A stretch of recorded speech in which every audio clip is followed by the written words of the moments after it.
On Father's Day last year, I talked a little bit about ways that our parents, it's my brother Jesse, raised us and helped us become the rationalists that we are today. It was Father's Day then, so I focused a little bit more on stuff that our dad did. But in honor of Mother's Day, Jesse and I are going to talk about things that our mom did to inspire us and make us into the good rationalists we are now. Jesse, do you want to start? Yeah, one of the things that our mother always did very well was encourage the good habits and curiosity that we had on our own.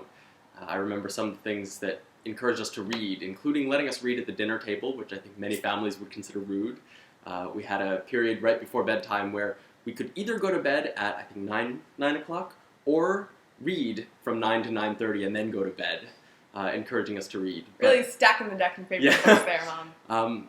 But even if it was something that wasn't yet something we were enthusiastic about, one of the things that Mom did very well was not pigeonhole us or encapsulate an identity around our bad habits. The one that was biggest for me was being that I hated writing. It was very frustrating. I hated doing all of the English class assignments. And Mom was so patient and encouraging.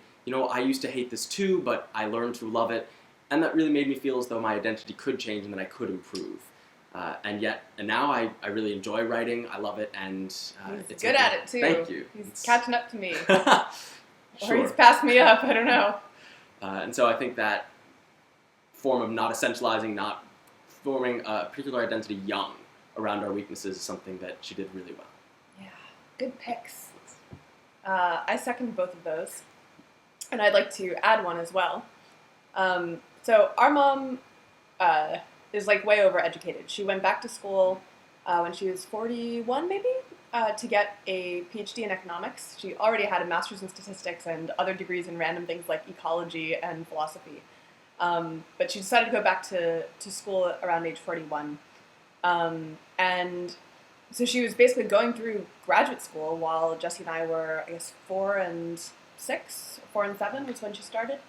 And so she was essentially talking to us about being in school again while we were, in elementary school.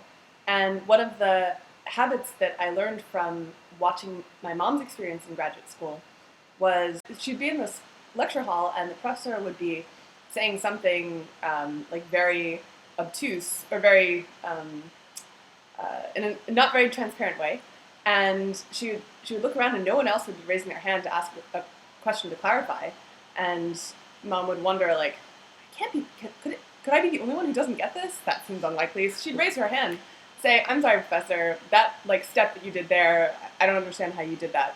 And the professor would say, "Oh, well, here, let me explain." And he'd, write like 10 intermediate steps up on the board and he'd go, "Oh yeah, I guess, sorry, that wasn't really that clear."